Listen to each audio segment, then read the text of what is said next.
So I have actress Naturi Naughton here with me. How are you doing today? I am good. Happy to be here. Well, I'm excited. This is my first time talking to you. We are at the pre-SB pool party. Exactly. It's a lot of people here. It's fun. It's great to be able to support Alex's event, and I'm just here to have a good time.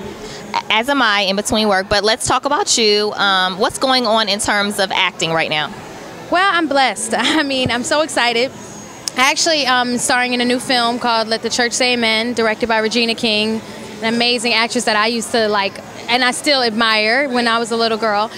So it's her directorial debut. Lela Rashawn is in it, Steve Harris, Hosea Chanchez, Collins Penny. This is a BET film. I'm super, super excited. We have Queen Latifah and Shakim as our producers, and I can't wait for people to see it. It's a lead role for me. I play a young girl named Rachel, and I get a chance to just have fun and do some crazy things. So how is it working with Regina as a director? Oh my gosh, Regina King is amazing as a director because she's been an actress, and she is an actress, so she can kind of help you get to where you need to get to. She coaches you, but she loves you through it all. I mean, she pushes you, challenges you to get to where you need to get as an actress, but at the same time she knows what you're going through, so she connects to the actor, and she makes me feel like, I don't know, like she's my big sister, so it's great.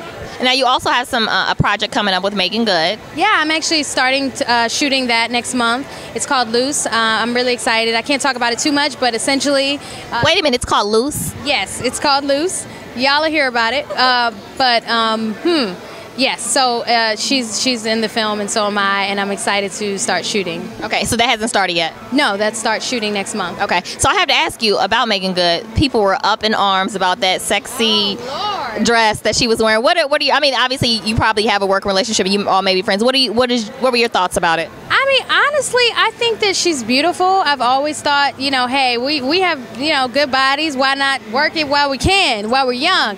I didn't really see any major harm. It doesn't show any, like, you know, defaming thing for her character. It just shows that she felt like wearing that dress that day, just like, you know, any of us. And I think as long as you are confident and you still hold yourself with class, I think you can do that. And I applaud her for, you know, doing what she feels.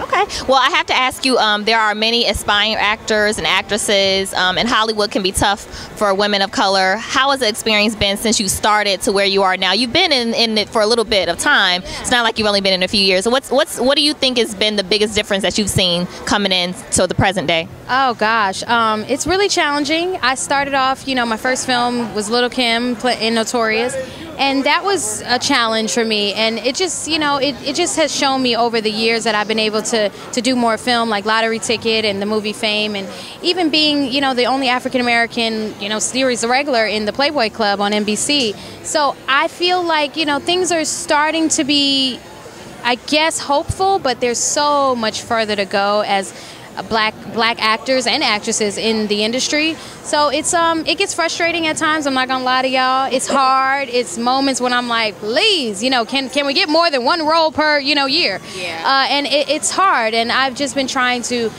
be a force of encouragement for my other sisters. When I see young, you know, women in auditions, I'm just like, girl, you know, I just hope that we all can do good work. Yeah. Well, I didn't realize that your first role was playing Lil Kim in Notorious. Yes, it was my first film role. I actually was on Broadway in a show called Hairspray for 3 years before I booked that, but I had never done any TV or film, except for, I mean, 3LW. I was in a girl group, so I was, you know, on TRL and 106 in Park, but I had never done a film role. So for me, this was like injecting myself into a very huge world, Hollywood, and I was scared, but I'm glad that the audience and the fans and people have really embraced my portrayal of Lil Kim. Did you ever I remember she had some some interesting things to say. Did you ever get a chance to meet her later? I mean, the movie is a little bit old now at this point. Yeah, I didn't get a chance to meet her after the fact, but I heard from different people, like, you know, I think there was some positivity and peace now. Yeah. You know, at the time it was rough, but I feel like, you know, we all kind of just moved on and gone past that, because I'm just focused on doing good work. And at the end of the day, Notorious was a film. I went on to do other things, and I just hope that, you know, people continue to support me. That's all I can say. Okay, I'm gonna let you go. I have a few more questions. Why did you leave music? I didn't leave music. I mean, for my 3LW fans who know, it was a crazy, traumatic experience. You know, being in a girl group, I was 15 years old, and you know, we broke up when I was 18, and essentially it wasn't a positive thing. It's not like I wanted to leave 3LW. There were situations where I was feeling pushed out of the group. So I mean, I never leave and never will leave music. It's passionate to me, and I plan on going back into the studio and doing music again, because it's always going to be in my heart. So it's just a matter of time, y'all. You know. So would you consider doing a solo in the future? Absolutely, absolutely. And I have a couple things coming up where I'm going to the studio with some friends of mine, and working with Full Force on an upcoming project, and just like dibbling and dabbling. But for me, being an actress is kind of the primary focus right now, because my thing is, I don't want to be dipping in everything and can't really give my all to one. So I'd rather just establish myself right now. How do, and this is totally sort of off topic, but how do actors and actresses in Hollywood, how do you all survive financially in between projects? Because, you know, regular people, we think that you all are rich, and I know that you all have chunks of money when you get projects, but how do you guys survive in between? I'm glad you really brought attention to that, because people don't know we are not just women in it. Unless you're like getting Denzel and, you know, Halle Berry checks at every movie. It's hard. You know, you really have to learn budgeting, and you also have to be frugal. I've always been that way anyway. Like, you know, I'll get a lump sum and I'll be like, but I still act like I got 99 cents in my pocket. But at the end of the day, you know, you just have to be smart. And you know, I remember when I bought my first car, and I was what kind of car was it? It's a Mercedes, and I was just like, you know, but to me, I didn't go crazy and put rims on a Mercedes. I got a nice Mercedes, beautiful, whatever, clean, fresh. But at the same time, when you're an actress, you have to know that what if you don't work for another 6 months to a year? Because movies and TV roles don't come like that, especially not for us, unfortunately. Right. So you got to make that money stretch. You got to make it last, essentially. 3 more questions. Do you have a man? I do. Is he in the industry? He's an actor, but not like, you know, not in the... We wouldn't, if we seen him, we wouldn't be... No, yes. And how long have we been dating him? For a few years. What do we love most about him? Oh my gosh. His everlasting support. Like, constantly supportive of me and encourages me when I have my moments. So I love a man who can always have his woman's back. You know? That's kind of hot. It's kind of sexy. That is kind of hot. Last question, what's your favorite Ratchet song? Oh gosh. Like, goodness, that's kind of hard. Can you give me some, is it like... Whatever you like. What are you liking right now that maybe we wouldn't think? You know what I love? I'm not gonna lie. I love Ciara's Body Party Son. I'm still trying to do the move. I want to, you know, hit that and do that, because, you know, I love that song, and I think she's killing it. One thing I do want to talk about, though, just really quick, because just it's on my heart.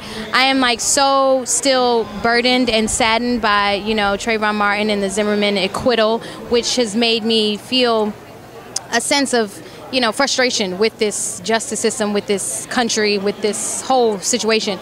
But, you know, I just want to send out a message of hope, a message of love to Trayvon Martin's family. It's been so hard for me, because I feel like that could have been my little brother, and I've been dealing with it since last night, and I'm still not quite right. So my energy is just here with it, but I'm trying to remain, you know, faithful, because God, at the end of the day, He will be the judge. So I just want to, you know, send out love and support, because I know we're all hurting. So I just kind of have to put that out there, because I cannot go on not acknowledging this young man's death, and I just can't believe this young boy's death. So I'm just still in a bit of unrest and shock about it all. I think we all were. Absolutely. I just saw Fruitvale Station last night, and Michael B. Jordan was there at the screening and talked, and we were all, I mean, he came out, talked about it, and we were all in tears just off of that, what happened in Fruitvale Station. You know, and that's another situation with Oscar Grant, but the way it happened, and I was in the theater and we heard about it, and we all just, as a whole, it was a instant, you know, falling to the ground, almost like, dear God, you know, how much more can we take? That's how I feel right now. So it's just, whew, such is life, but, you know, trying to stay strong. Well, it's been an absolute pleasure talking to you. Thank you, and thank you for, you know, taking the time. Thank you for supporting me the beginning of my career up until now, and just continue to look out, let the church say amen. Just continue to support, because it means so much to us entertainers to have people like you and just the fans to continue to, you know, support what we do. Well, thank you. Thank you. What's your Twitter? Yeah, definitely hit me up on Twitter at Naturi Naughton. That's at NATURI NAUGHTON. Hit me up.